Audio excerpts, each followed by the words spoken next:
गंभीर और अति महत्वपूर्ण मुद्दे पर मुझे बोलने का आज विधानसभा में मौका दिया है और पिछले 2.5-3 घंटे से जो ये चर्चा चल रही है इसमें मुख्य तौर पर सभी साथियों ने अपनी बात उदाहरण सहित आंकड़ों सहित रखी है।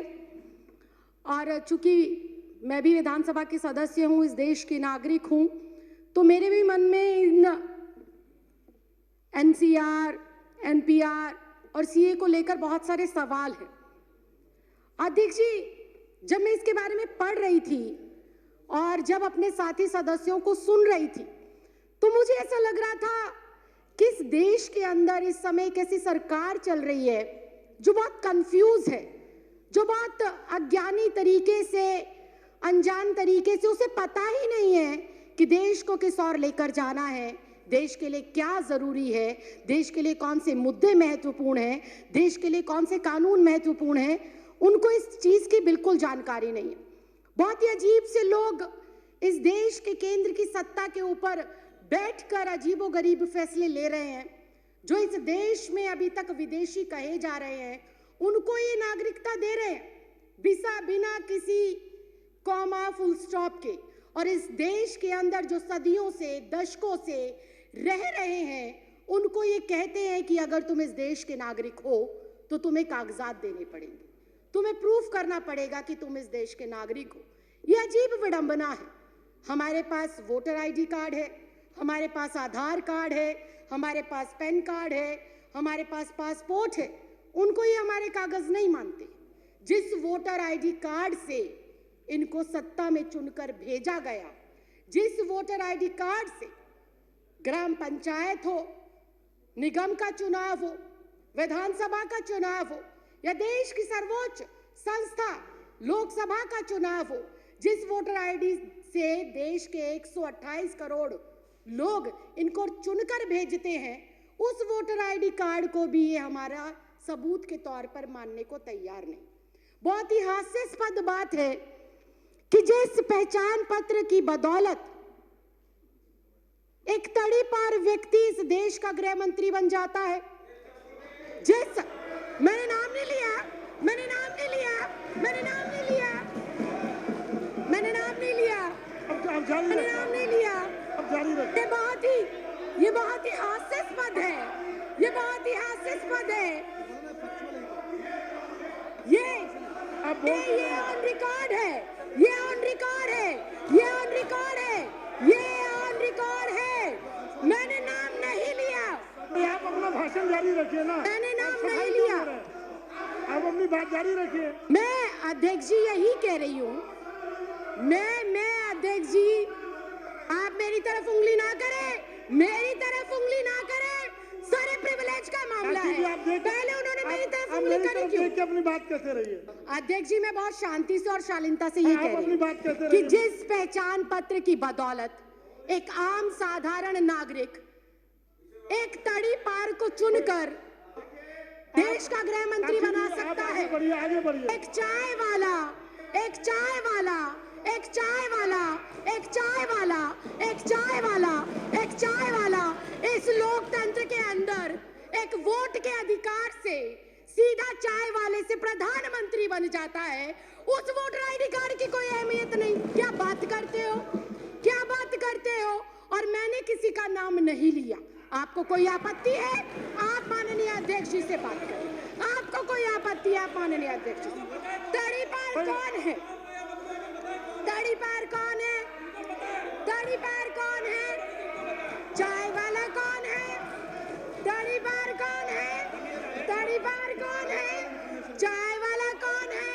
मैंने कुछ नहीं कहा, मैंने किसी का नाम भी नहीं लिया। आप क्यों इतना आग बबूला हो रहे हैं? इतना आग बबूला क्यों हो रहे हैं? इतनी गर्माहट क्यों?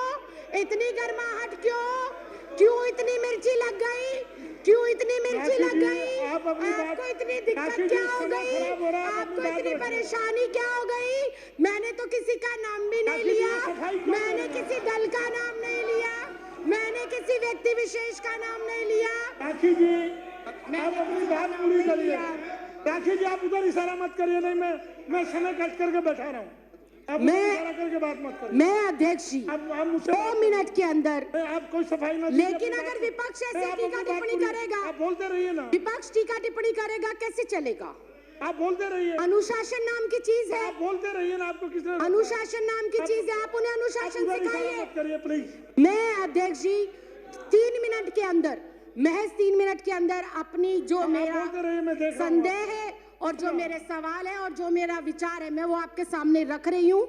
मैं अपने बातों को दोबारा रिपीट करती हूँ दोबारा रिपीट कि नहीं जब कर- नहीं, एक मतदाता राखी जी, मैं दोबारा रिपीट करने की इजाजत नहीं दे रहा। आप जब अपनी एक बात- मतदाता आगे बढ़िए। अपने मतदान का प्रयोग कर कर मेरे जैसी एक साधारण सी लड़की, 25 गज में रहने वाली लड़की को लोकतंत्र के इतने बड़े मंदिर में भेजता है, तो वो सबसे बड़ा प्रूफ होना चाहिए। बाबा साहब भीमराव अंबेडकर ने वोट डालने का अधिकार सबको दिया, और वो वोट डालने का अधिकार इस बात को सिद्ध करता है कि हम इस भारत देश के नागरिक हैं। मैं सिर्फ इतना कहना चाहती हूं कि 1989 से पहले कानूनन ऐसी कोई प्रतिबद्धता, ऐसी कोई मजबूरी या अनिवार्य नहीं था कि एक कोई भी जो बच्चा पैदा होगा, जो भी व्यक्ति जन्म लेगा, उसका जन्म प्रमाण पत्र बनाया जाए। ऐसी कोई पॉलिसी नहीं थी। जब ऐसी पॉलिसी पहले नहीं थी तो मुझे समझ नहीं आता एनपीआर, एनआरसी और सीए के लिए माँ बाप का जन्म प्रमाण पत्र हो अनिवार्य, ये किस बिहाफ पर लिखा गया, ये बिल्कुल समझ के परे। और फिर एक बार फिर से विपक्ष को हो सकता है मेरी बातों से आघात पहुंचे, लेकिन ये कटु सत्य है कि अगर ये कंपलसरी है कि एनपीआर, एनआरसी और सीए के लिए अपने अपने माता पिता का जन्म प्रमाण पत्र दिखाना जरूरी है, तो क्या हमारे देश के माननीय प्रधानमंत्री अपने माता पिता का जन्म प्रमाण पत्र दिखा पाएंगे? क्या हमारे देश के माननीय गृह मंत्री अपने माँ बाप का जन्म प्रमाण पत्र दिखा पाएंगे? क्या हमारे इस देश के रक्षा मंत्री हमारे जो है इस जो ये एनसीआर, एनपीआर और सीए है, इसके माध्यम से अपने माँ बाप का जन्म प्रमाण पत्र दिखा पाएंगे? क्या इस देश के माननीय राष्ट्रपति अपने माँ बाप का जन्म प्रमाण पत्र दिखा पाएंगे? क्या आरएसएस प्रमुख मोहन भागवत अपने माँ बाप का प्रमाण पत्र दिखा पाएंगे? क्या श्री एल.के. आडवाणी जी अपने माँ बाप का प्रमाण पत्र दिखा पाएंगे? या माननीय अध्यक्ष महोदय आप स्वयं अपने माँ बाप का प्रमाण पत्र दिखा पाएंगे? अगर ये संभव नहीं है, अगर ये संभव नहीं है, अगर ये संभव नहीं है, अगर ये संभव नहीं है, अगर ये संभव नहीं है, राखी जी, अगर ये संभव नहीं है, तो मैं माननीय अध्यक्ष महोदय सिर्फ इतना कहना चाहती हूं कि जब बीजेपी का शीर्ष नेतृत्व, केंद्र में बैठे मंत्रिमंडल, प्रधानमंत्री, गृह मंत्री अपने माँ बाप का बर्थ सर्टिफिकेट नहीं दिखा सकते, तो क्या उन्हें, मैं कंक्लूड ही कर रही हूँ सर, क्या उन्हें डिटेंशन सेंटर भेजा जाएगा? अगर वो लोग डिटेंशन सेंटर नहीं जाएंगे तो इस देश का आम गरीब मजलूब परिवार का सदस्य क्यों डिटेंशन सेंटर जाएगा? ये सवाल आज इस लोकतंत्र के मंदिर में मैं आपके माध्यम से केंद्र सरकार से पूछना चाहती हूँ। अध्यक्ष जी, मुझे 2 मिनट दे दीजिए, मैं अपनी बात को खत्म कर रही हूँ। अध्यक्ष जी, मुझे ऐसा लगता है कि एनपीआर, एनआरसी और सीए महज देश की जनता को भटकाने के लिए एक हथियार के रूप में केंद्र सरकार आजमा रही है और भटकाना चाहती है। वो अपनी नाकामियों से जनता को, नोटबंदी से देश को भटकाना चाहती है, जीएसटी की जो अभी मार पड़ी है व्यापारियों के ऊपर, उससे देश की जनता को वो भटकाना चाहती है। बेरोजगारी जो पिछले 45 सालों के अंदर सर्वोपरि आंकड़ा इस साल में आया है, उससे देश की जनता को भटकाने के लिए हथियार के रूप में इसका प्रयोग हो रहा है। राइफल सौदा हो गया, दलितों पर अत्याचार हो गया, अर्थव्यवस्था किस तरह से चरमराई हुई है। अध्यक्ष जी, मैं एक लाइन कहकर सर, मैं भी रिक्वेस्ट कर रही हूँ, फाइनल क्लोजिंग लाइन कहकर मैं जो है अपनी बात को विराम देती हूँ कि अध्यक्ष जी, ये जो भाजपा सरकार है, ये एक संकीर्ण मानसिकता की सरकार है। इस सरकार को जब से ये अस्तित्व में आई है, किसान सड़कों पर है, छात्र सड़कों पर है, महिला सड़कों पर है, पुरुष सड़कों पर है, दलित सड़कों पर है, वकील सड़कों पर है, डॉक्टर सड़कों पर है, इंजीनियर सड़कों पर है। ये सरकार नहीं, संविधान विरोधी लोग हैं और एनपीआर, सीए और एनआरसी को लाकर ये वोट के अधिकार को खत्म करना चाहते हैं और अपना एकाधिकार स्थापित कर लोगों को उनके अधिकारों से वंचित रखना चाहते हैं।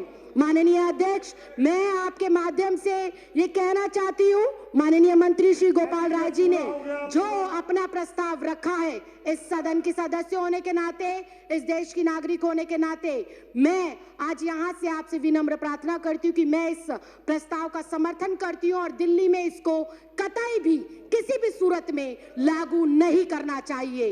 आपने मुझे बोलने का मौका दिया, इसके लिए बहुत बहुत धन्यवाद, बहुत बहुत आभार। जय